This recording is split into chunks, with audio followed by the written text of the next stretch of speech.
Hi everybody, I'm Dee. And I'm Jay. And we are ParoDeeJay. Welcome to another episode of ParoDeeJay Port Guides. It's been a while. It has. We are getting ready to dig into Alaska. We've done lots of Caribbean port guides, things like that. Let's get cold. Let's get chilly. It's Alaska planning season for a lot of you guys, so hopefully these will help you out. Grab a pen and a paper and a snack, write all these things down, or just watch the video again later. That's true. Just bookmark it. That's not what you do. Anyway, we are going to be digging into Juneau today. Juneau is not the biggest city in Alaska, but it is the capital of Alaska. You dock in the Gastineau Channel. Yes. Juneau is usually found on just about every Alaskan cruise itinerary, and the docking area is near the downtown area. Really easy to walk around. We've been to Juneau every time we've done an Alaskan cruise, so it's usually one of your ports of call. Yeah. All right, let's get into our first section, which is navigating the port.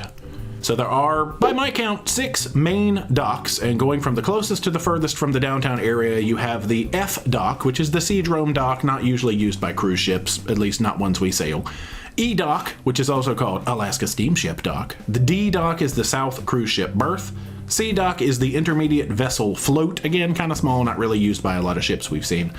B dock, which is the South Franklin Street Dock or Franklin Dock, and the dreaded AJ dock. We'll get into more of that later. I'm partial to the D dock. D dock, yeah. Most cruise ships do seem to dock at either E, D, B, or AJ. From the B to the F docks, you can just step right off the ship, right in the middle of everything. There's a shopping area. You can turn left and just walk right into town. It's very convenient. Yeah. The AJ dock, that's a little bit different story. You have to walk about a mile to get from the AJ dock over to the downtown area, or... Some cruise ships, depending on who you go with, will provide transportation for a minimal fee, and some of them, I think, include it. Ooh. When we did it, it was like a $5 fee, but we just decided to walk it because it's beautiful. Get those steps in. Yeah. I know, and see some nature. Yeah. Up next, we will dig into ship excursions. Now, I have pulled, on Carnival's website, being our most cruised line, 6 excursions just as ideas for things that you can do in Juneau. There's a lot more, but let's see what you can do. Okay.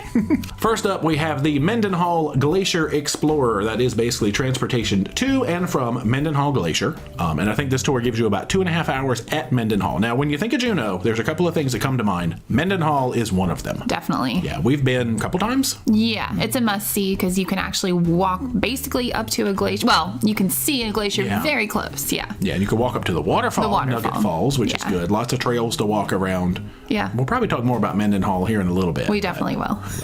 Up next, Gold Creek Alaskan Salmon Bake. Now, salmon bake, that is a classic thing you have to do. This tour, at least through Carnival, it looks like it was kind of a loose timing, and you can choose a variety of shuttles to get you back to the ship, so it was not really set in stone. We did this independently. We did. It was awesome. Good food. It's all you can eat. The salmon is obviously very fresh. The people were friendly. It's very organized, and there's also a couple of trails and some really pretty sightseeing, and I think you can gold pan for an extra fee if you want to do that as well. Definitely recommend. Yeah, and certain times of the year they probably have salmon in the little creek there, right? There were some fish when we were there. Yeah. It's very cool. Well, speaking of panning, they also have a historic gold mining and panning adventure. I'm not sure exactly where this takes place. It's kind of a hands-on panning adventure, and the excursion says guaranteed gold.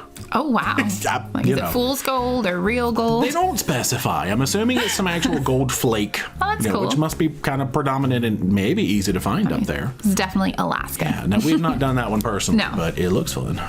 We also have Glacier View Sea Kayaking. Okay, that's very adventurous sounding, and we have seen the kayakers going up to Mendenhall Glacier. We've not done this. It doesn't look overly hard, there's no waves or anything preventing you from getting up close. It's pretty smooth, but definitely a way to get up close and personal with that glacier. Very neat. Me in a small boat. I saw Titanic. I don't need that ending.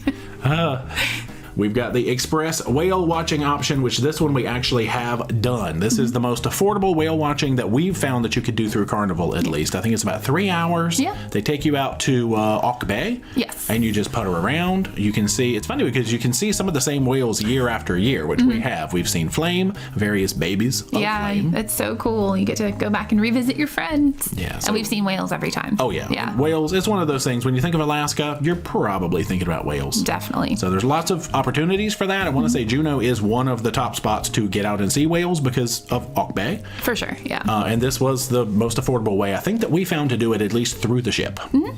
And it didn't seem like it was rushed or anything. It was a very nice boat. The crew were really knowledgeable and could tell you about like the different whales that you were seeing because they can identify them. Definitely check it out. Yeah, it's run by Alan Marine, Yes. just in case. Little detail. Last up, I have got the Dog Sled Discovery and Mushers Camp. Now, we haven't really done anything with dog sleds or puppies or any of that stuff. This one takes place over in Douglas, which is just across the bridge, and it looks fun. Yeah. Might be fun to do with the kids for sure. Yeah. Or me. And Jay. And as a side note to all of this, one thing you'll find in Alaska is a lot of combo tours. You will find Whale Watch combo with Mendenhall. You will find Mendenhall combo with Salmon Bake. You can do 3 in 1. Yeah. So try to find, there's lots of ways to maximize your time in Juneau by doing these combo tours. Yeah, because you're usually in Juneau for a good amount of time, typically, until like later in the evening at least. So we've done a lot of the combos. Yeah. The next section is entitled Exploring on Your Own. So this is where we dig a little bit in. I say dig a lot. We do a lot of digging in Alaska. What you can do in and around the port area. Most times these guides focus on the port, but we found with Alaska we're kind of having to branch out because the port in most of these places is literally a dock. Yeah. And then you're in town.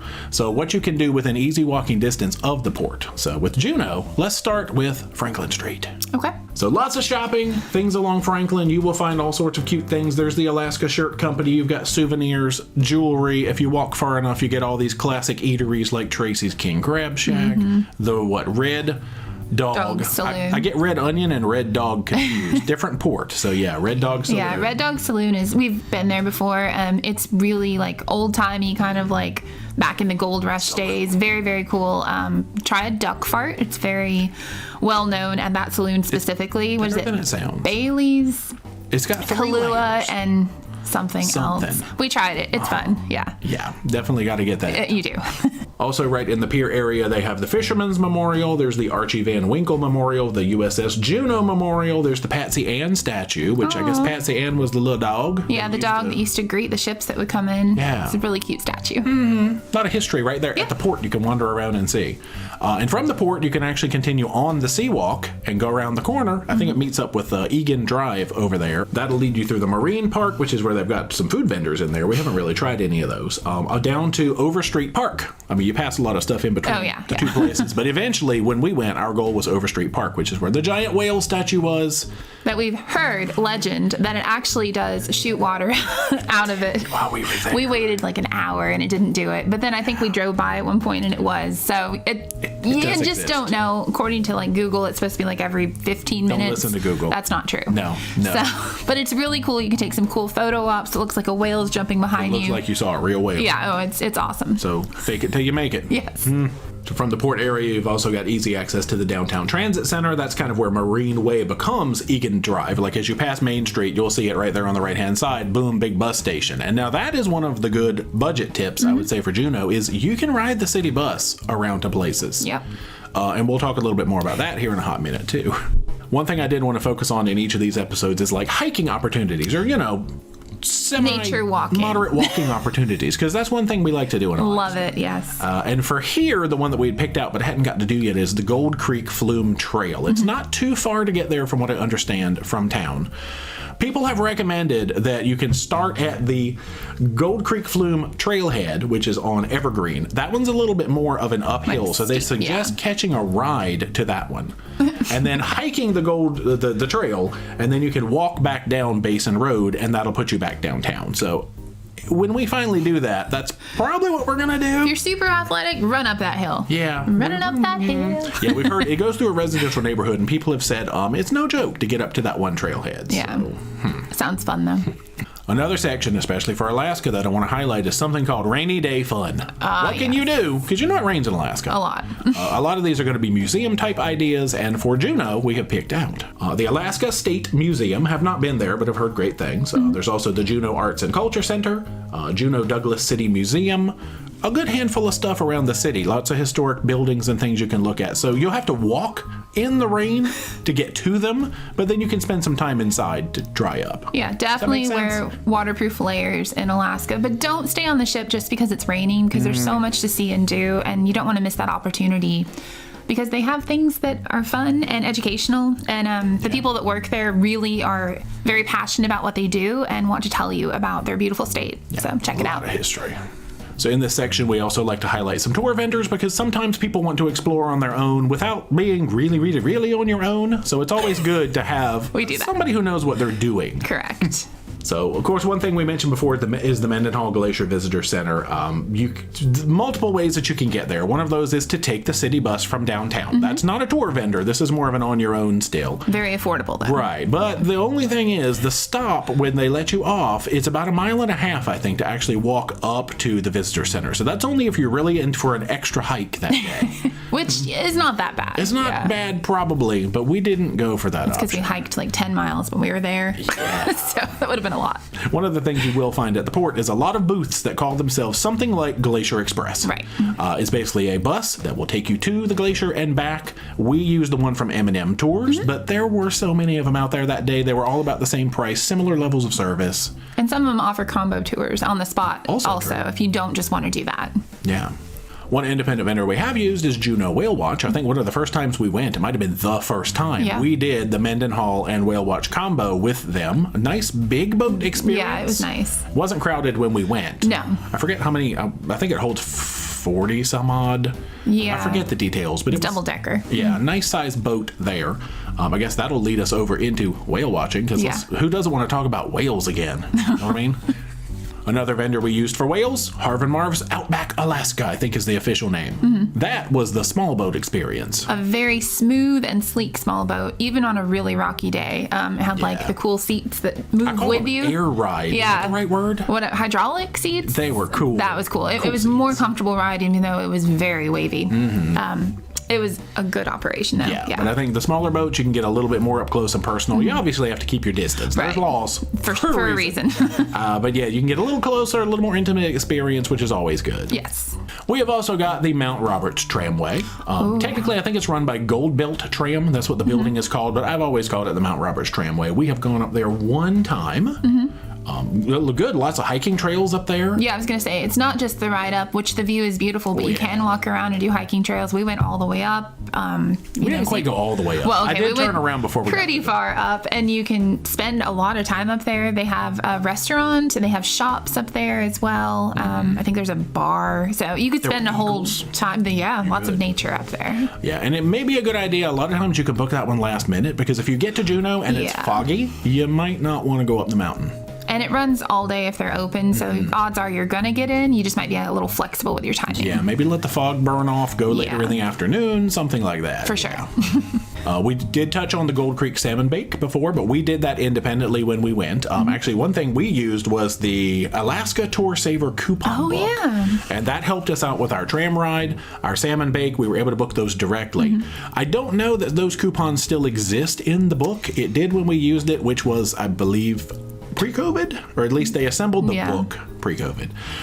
So you can check Alaska Tour Saver. I'll put links to all of these places in the description just to see what the coupons are, see if it suits your needs. Yeah, it was good money saving and had some really nice tour options, but the vendors can change year to year, like Jay was saying. Yeah, I think some of them decided not to renew, but maybe they'll come back in future years.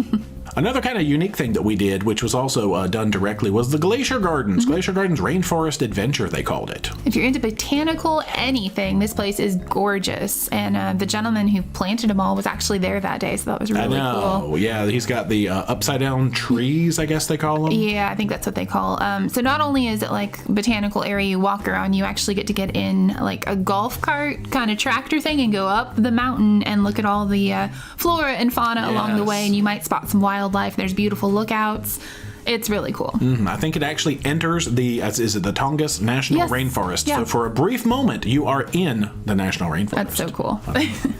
And now, one of my favorite parts of all of these videos is the free and frugal fun section. This is originally, like I said, it was intended to be how much fun could you have for very little money at the port. We're having to expand that to include the walkable area of town. So for Juneau, I am including all of the shopping, window shopping, of course, to be frugal.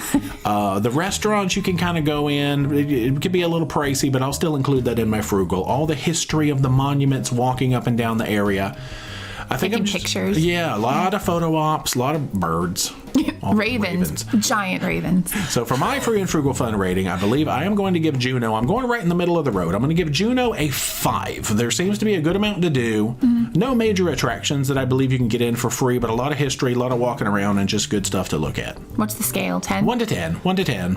I'll give it a 6. Okay. Yeah, I agree. It is definitely one of those ports that's easily walkable, and you can find all sorts of things to do, but the main attractions are a little bit further away. Or cost a little bit. Yeah, true. So I guess that is it for our Juneau port guide. So now hopefully you know a little more than you did. Yeah, hopefully you learned something exactly. Gosh, yeah. But yeah, like I said, we have a lot of these port guide episodes. There should be a playlist floating around. I'll do some linking down in the description to get you to the other ones that we have. If you have any specific questions, please write a comment below and we'll do our best to answer it. But we've been there quite a few times and there's videos and all that information is there too. So yeah, but if you have not already, be sure to subscribe to the channel. Become a Paromaniac today. Socialize all our media, Facebook, Instagram, and Twitter. Yep, and until next time, rock on. I almost forgot how to do that. It's like, what am I doing? Thanks, guys. Bye.